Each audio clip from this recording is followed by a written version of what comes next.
Assalamualaikum warahmatullahi wabarakatuh. Salam sejahtera bagi kita semua. Perkenalkan, saya Lutfi Fatul Khair, mahasiswa dari Perbanas Institut Jakarta, Fakultas Ekonomi dan Bisnis Program Studi Manajemen.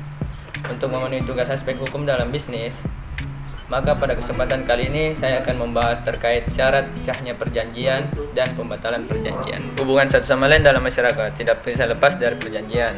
Perjanjian sering kita lakukan, misalnya jual beli, sewa menyewa, pinjam meminjam dan sebagainya. Perjanjian antara dua pihak atau lebih melahirkan hak dan kewajiban pada masing-masing pihak, sehingga jika salah satu pihak tidak memenuhi kewajibannya dengan sukarela, pihak yang lain dapat menuntutnya ke pengadilan. Misal, penjual yang tidak menyerahkan barang jualannya kepada pembeli, padahal pembeli sudah membeli dan membayar lunas. Jika demikian terjadi, pembeli bisa menuntut pembeli agar menyerahkan barang yang sudah dibelinya itu. Mengingat begitu penting dan begitu kuatnya kekuatan mengikat suatu perjanjian, maka tidak sembarangan membuat perjanjian. Ada syarat-syarat yang harus dipenuhi agar perjanjian menjadi sah dan mengikat para pihak. Syarat-syarat tersebut dikenal dengan syarat sahnya perjanjian, sebagaimana diatur dalam pasal 1320 KUH sebagai berikut.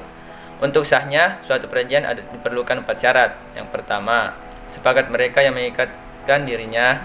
Yang kedua, kecakapan untuk membuat suatu perikatan. Yang ketiga, suatu hal tertentu. Dan yang keempat, suatu sebab yang halal.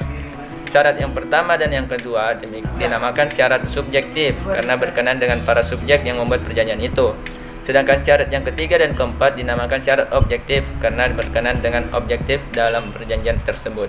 Ya, selanjutnya adalah kecakapan untuk membuat suatu perikatan. Pasal 1330 KUHP sudah mengatur pihak-pihak mana saja yang boleh atau dianggap cakap untuk membuat perjanjian. Tapi sebelumnya, saya akan membahas golongan yang termasuk tak cakap untuk membuat suatu perjanjian.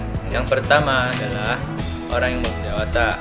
Yang kedua, orang yang ditaruh di bawah pengampuan atau seperti cacat, gila, boros atau telah dinyatakan valid oleh pengadilan.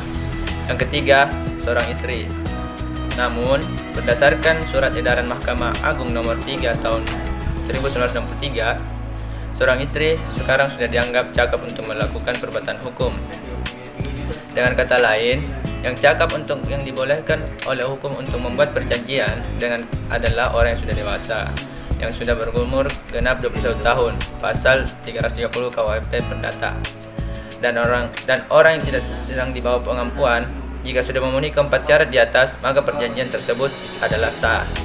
Tapi perjanjian bisa diminta dibatalkan, bahkan batal demi hukum jika tidak memenuhi syarat yang telah disebutkan sebelumnya. Sekian dan terima kasih. Assalamualaikum warahmatullahi wabarakatuh.